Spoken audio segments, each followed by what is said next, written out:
Hello दोस्तों, मैं रंजित कुमार।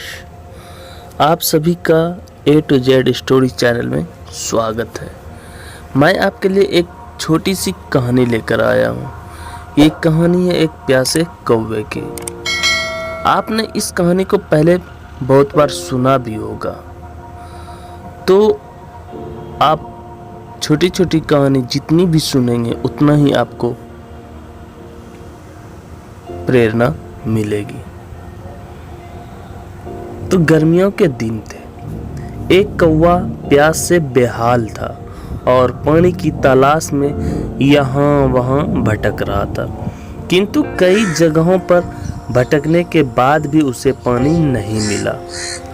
वह बहुत देर से उड़ रहा था। लगातार उड़ते रहने के कारण वह बहुत थक चुका था। उधर तेज गर्मी में उसकी प्यास बढ़ती जा रही थी। धीरे धीरे वह अपना धैर्य खोने लगा। उसे लगने लगा कि अब उसका अंत समय निकट आ गया है। वह सोचने लगा कि आज हम अवश्य ही मृत्यु को प्राप्त हो जाएंगे। थकान के कारण अब उससे उड़ा नहीं जा रहा था। कुछ देर आराम करने वह एक मकान की छत पर बैठ गया। वहां उसने देखा कि छत के एक कोने में घड़ा रखा हुआ है। घड़े में पानी होने की आस में वह उड़कर घड़े के पास गया और उसके अंदर झांक कर देखा। कौवे ने देखा कि घड़े में पानी तो है, किंतु इतना नीचे है कि उसकी चोंच वहां तक नहीं पहुंच सकती थी। वह उदास हो गया। उसे समझ नहीं आ रहा था कि कैसे घड़े में पानी तक पहुंचे।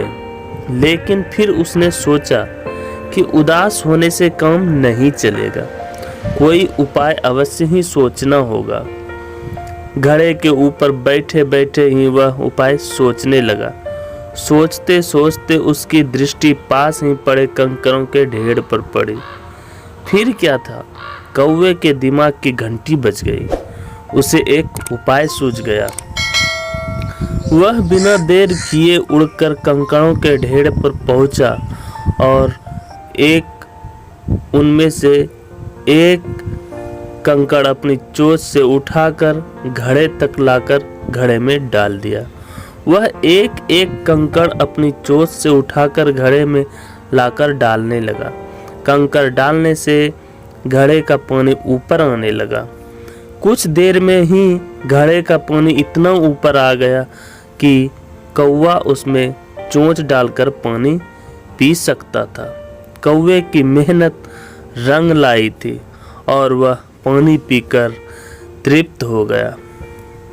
तो दोस्तों, ये कहानी थी प्यासे कौवे की।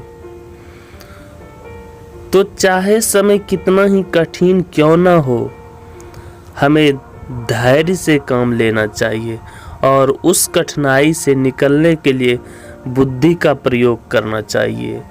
धैर्य और बुद्धि से हर समस्या का निवारण संभव है।